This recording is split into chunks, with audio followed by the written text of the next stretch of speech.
In this video, I'd like to talk about the impact of a devaluation in a Keynesian open economy macro context, where a government will change the official exchange rate in order to provide stimulus to an economy.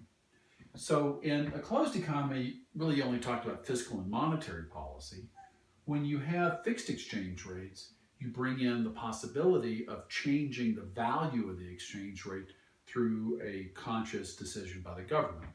Now, I'm going to be talking about this in the case of a devaluation, where a country decides to lower the value of its currency. It could also be analyzed using what's called a revaluation, where you increase the official value of the currency. But we're going to focus on a devaluation. And we're going to find that in this Keynesian open economy setup, that exchange rate devaluation is an effective way to increase GNP. The downside is that it is a beggar thy neighbor policy. The benefits that you get by the devaluation come at the expense of your trading partners. But let's go to the analysis. So this is an ISLM framework, fixed prices, fixed wage, Keynesian short-run model with a small country in international financial markets. And the fixed price part actually is particularly important in this, because we're going to assume that the domestic prices of the goods doesn't change when there's a devaluation. When we talk about long-run models, we're going to see that is not a very good assumption, and that the devaluation can have an impact on prices. But we'll get to that in a different video. So the central bank decides to devalue the currency, change the official exchange rate to require more domestic currency to buy foreign currency. Now, as we've talked about in other videos, a change in the value of the exchange rate of that type, especially with fixed prices, will tend to increase exports because they're cheaper and decrease imports because they're more expensive. So the increase in exports of goods and the decrease in imports tends to switch domestic demand to the domestic economy, stimulating it. This increase in the demand for goods and services will tend to raise the interest rate as well as domestic residents go out and try and buy goods and services, putting pressure on the bond market and increase in interest rates. So then we take a look at the impact on the foreign exchange market, or the balance of payments.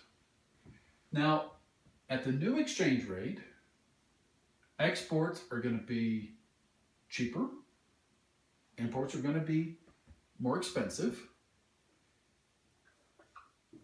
The current account balance tends to go into surplus because of the change in the underlying exchange rate. You have an increase in the interest rates, tends to make our goods more attractive. The financial accounts balance tends to go into surplus as well. Now, these two effects going in the same direction are basically manifested in an excess demand for domestic currency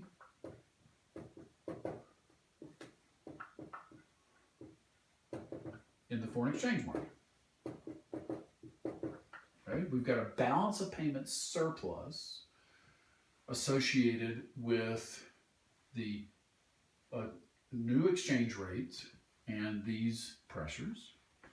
Now, with fixed exchange rates, the central bank then steps in to make sure that exchange rate doesn't change.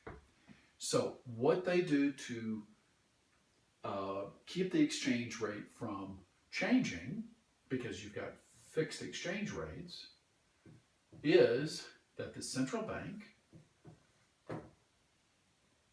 sells, or write that differently, buys official reserves. Okay, they buy foreign currency in the foreign exchange market, and so they buy the official reserves with domestic currency. In other words, they turn around to keep the exchange rate from now changing from the new official rate. They have to push domestic currency out into the foreign exchange market. You have more domestic currency in circulation.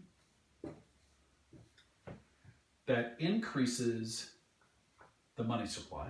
And again, this is not through a domestic open market operation. Instead, it's a foreign exchange market operation. So, because the central bank is taking in official reserves and pushing domestic currency out. You have an increase in the money supply and a further increase in GDP. So what you see here is that the devaluation is effective at getting not one but two pushes up in GDP. One through the exports and imports, sort of the direct effect of the devaluation, and then the onset change in official reserves, increase in money supply to give a secondary boost. Now, sort of like with monetary policy with flexible exchange rates, this sounds like it's really fantastic because you just change the value of your currency. Everything's great. You get these two bumps. A couple of things to note here. First, the devaluation comes at the expense of your trading partners. Okay, you basically, if you will, stolen the demand for their goods by changing the value of exchange rate. And that tends to irritate your trading partners. Okay? So there's a beggar thy neighbor aspect to this. So that's a downside. The other aspect of this is that a devaluation will have an impact on prices in the long run. So devaluations will not be as effective in the long run when prices can change. But sort of in the short term, what really is a problem with this is that you're using this policy to increase your economy at the expense of your trading partners, and that's that can be a problem. Now, one final word about this, as I've mentioned before, fixed exchange rates tend to be more in developing countries now. Developed countries tend to use more flexible exchange rates. But there are instances, for example, just to kind of pursue this just a little bit, let's say a country has an overvalued exchange rate. So the peg that the central bank has maintained is really valued too high. Now, we've talked about this before, and that results in a balance of payments deficit and a loss of official reserves as the country maintains this exchange rate. So this is often the kind of situation where a country may pursue a devaluation. They're losing official reserves, they've got an overvalued currency, and they need to adjust. And one way to adjust is by devaluing.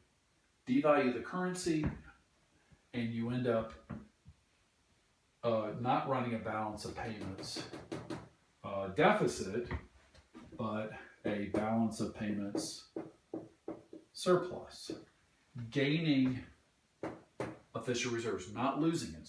So countries will sometimes use a devaluation as part of a plan or a policy to deal with the an overvalued currency in the past. Okay, so that's the last of the policies in the open economy Keynesian framework, where exchange rate devaluations can be effective in the short run to increase aggregate demand.